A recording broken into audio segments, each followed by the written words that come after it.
Hello viewers, welcome to SmarTech. Laptop la net use பண்றப்போ நிறைய பேர் ஃபேஸ் பண்ற ப்ராப்ளம் என்னன்னு பாத்தீங்கன்னா laptop la net connect பண்ண கொஞ்ச நேரத்திலேயே net pack ஃபுல்லா காலி ஆகிறது தான். யூசுவலா நீங்க உங்க மொபைல் ஹாட்ஸ்பாட் வழியாவோ அல்லது USB டெதரிங் வழியாவோ இல்லனா மோடம் வழியாவோ தான் நீங்க உங்க லேப்டாப்ல net connect பண்ணி யூஸ் பண்ணுவீங்க. அப்போ நீங்க இந்த இஷ்யூவை கண்டிப்பா ஃபேஸ் பண்ணிருப்பீங்க. எதனால அப்படி ஆகுதுன்னு பாத்தீங்கன்னா உங்களுக்கு தெரியாமலே உங்க லேப்டாப் பேக்ரவுண்ட்ல நிறைய அப்ளிகேஷன்ஸ் ரன் ஆகிட்டு இருக்கும். உங்க டேட்டா காலியாகிறதுக்கான மெயின் ரீசனே இந்த அப்ளிகேஷன்ஸ் தான். என் ஃப்ரெண்ட்ஸ் நிறைய பேர் இந்த இஷ்யூவை ஃபேஸ் பண்ணியிருக்காங்க. அவங்களுக்காக தான் இந்த வீடியோவை நான் மேக் பண்ணுறேன். உங்கள் ஃப்ரெண்ட்ஸ்லேயும் நிறைய பேர் இந்த இஷ்யூவை ஃபேஸ் பண்ணியிருப்பாங்க. ஸோ அவங்களுக்கும் இந்த வீடியோவை ஷேர் பண்ணுங்கள்.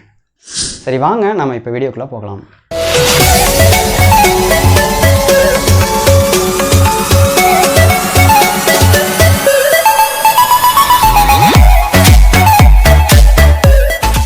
ஓகே, இப்போ நான் சொல்ல போகிற இந்த 3 விஷயங்களை உங்கள் லேப்டாப்பில் நீங்கள் பண்ணிங்கன்னா உங்கள் லேப்டாப்பில் இனிமேல் தேவையில்லாமல் அதிகமாக நெட் இழுக்காது. ஃபஸ்ட்டு நீங்கள் பண்ண வேண்டியது இந்த ஸ்டார்ட் மெனுக்கு போய்க்கோங்க. அதில் இந்த சர்ச் பாரில் போயிட்டு சர்வீசஸ் அப்படின்னு சொல்லிட்டு டைப் பண்ணுங்கள். ஓகே, இப்போ பார்த்தீங்கன்னா உங்களுக்கு சர்வீசஸ் அப்படின்னு சொல்லிட்டு ஒரு ஆப் செட்டிங் உங்களுக்கு ரிசல்ட்ஸாக வந்திருக்கும். அதை கிளிக் பண்ணி ஓப்பன் பண்ணிக்கோங்க. இதில் பார்த்தீங்கன்னா பர்டிகுலராக நமக்கு எந்த சர்வீசஸ் நெட்டு ரொம்ப இழுக்குதோ அதை நாம் டிசபிள் பண்ணுறதன் மூலியமாக நெட்டு ரொம்ப இழுக்கிற பிரச்சனையை சால்வ் பண்ணிடலாம். ஓகே, அது இப்போ எந்தெந்த சர்வீசஸ் அப்படிங்கிறத நம்ம பார்ப்போம். ஓகே, இப்போ நம்ம இதில் எந்த சர்வீசஸை ஸ்டாப் பண்ண போகிறோம் அப்படிங்கிறத பார்ப்போம். இதில் நம்ம ஃபஸ்ட்டு ஸ்டாப் பண்ண வேண்டிய சர்வீஸ் என்னன்னு பார்த்தீங்கன்னா பேக்ரவுண்ட் இன்டெலிஜென்ஸ் ட்ரான்ஸ்ஃபர் சர்வீஸ். இதை கிளிக் பண்ணிக்கோங்க. இதில் பார்த்தீங்கன்னா உங்களுக்கு ஒரு பாப்அப் ஓப்பன் ஆகும். இதில் பார்த்தீங்கன்னா இந்த சர்வீஸ் ஸ்டேட்டஸ் அப்படின்னு சொல்லிட்டு இருக்கும், அது ரன்னிங் அப்படின்னு இருக்கும். அதை நீங்கள் கண்டிப்பாக ஸ்டாப் பண்ணி வச்சுக்கோங்க. இப்போது மேலே சர்வீஸ் டைப் அப்படின்னு இருக்கும், அதில் கிளிக் பண்ணிக்கோங்க. அதில் மேபி உங்களுக்கு ஆட்டோமேட்டிக் அல்லது மேனுவல் அப்படின்னு இருக்கலாம். நீங்கள் எதுவாக இருந்தாலும் டிசபிள் அப்படிங்கிறத கிளிக் பண்ணி வச்சுக்கோங்க. அதுக்கப்புறம் கீழே இந்த இடத்துல அப்ளை அப்படின்னு இருக்கும், அதை கிளிக் பண்ணிக்கோங்க. தென் ஓகே அப்படிங்கிறத கிளிக் பண்ணிக்கோங்க. நெக்ஸ்ட் நம்ம பார்க்க வேண்டிய சர்வீஸ் என்னன்னு பார்த்தீங்கன்னா விண்டோஸ் அப்டேட் அப்படிங்கிற ஒரு சர்வீஸை நம்ம ஸ்டாப் பண்ண போகிறோம். இப்போ பார்த்தீங்கன்னா இந்த பேக்ரவுண்ட் இன்டெலிஜென்ஸ் ட்ரான்ஸ்ஃபர் சர்வீஸ் அப்படிங்கிற சர்வீஸ் டிசபிளில் இருக்குது. ஓகே, இப்போ நம்ம நெக்ஸ்ட்டு ஸ்டாப் பண்ண வேண்டிய சர்வீஸ் பார்த்தீங்கன்னா விண்டோஸ் அப்டேட். அது எங்கே இருக்குது அப்படின்னு பார்த்தீங்கன்னா ஜஸ்ட் நீங்கள் கீழே ஸ்க்ரோல் பண்ணிட்டு வந்துடுங்க. கீழே பார்த்தீங்கன்னா விண்டோஸ் அப்டேட் அப்படின்னு சொல்லிட்டு ஒரு சர்வீஸ் இருக்கும். இதோட ஸ்டேட்டஸ் பார்த்தீங்கன்னா ரன்னிங் அப்படின்னு காட்டும். ஸோ இதை டபுள் டாப் பண்ணி ஓப்பன் பண்ணிக்கோங்க.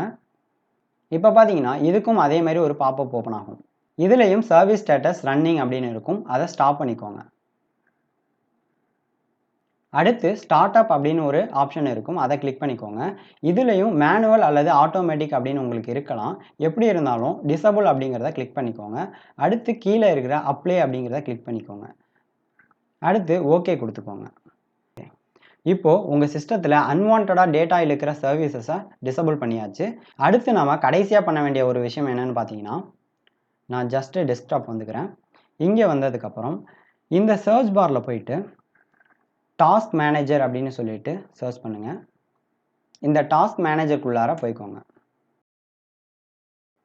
இதில் பார்த்தீங்கன்னா உங்களுக்கு ஸ்டார்டிங்கில் இந்த மாதிரி ஓப்பன் ஆகலாம். நீங்கள் ஜஸ்ட் மோர் டீட்டெயில்ஸ் அப்படிங்கிறத கிளிக் பண்ணி இதில் பார்த்தீங்கன்னா உங்கள் சிஸ்டத்தில் அல்லது லேப்டாப்பில் ரன் ஆகிட்டு இருக்க மொத்த சர்வீசஸையும் காட்டும். இதில் நெட்வொர்க் அப்படின்றத கிளிக் பண்ணிக்கோங்க.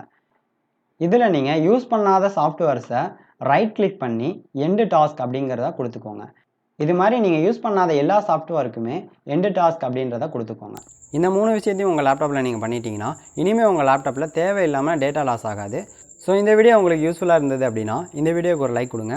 இந்த மாதிரியான யூஸ்ஃபுல்லான வீடியோஸ் உங்களுக்கு வேணும்னு நினச்சிங்கன்னா இந்த SmarTech சேனலை சப்ஸ்கிரைப் பண்ணிக்கோங்க. கூடவே அந்த பெல் ஐக்கானை கிளிக் பண்ணி ஆல் அப்படிங்கிறத செலக்ட் பண்ணி வச்சுக்கோங்க. அப்போ தான் நாங்கள் போகிற ஒவ்வொரு வீடியோஸும் உங்களுக்கு நோட்டிஃபிகேஷனாக வரும். And thank you so much for watching this video.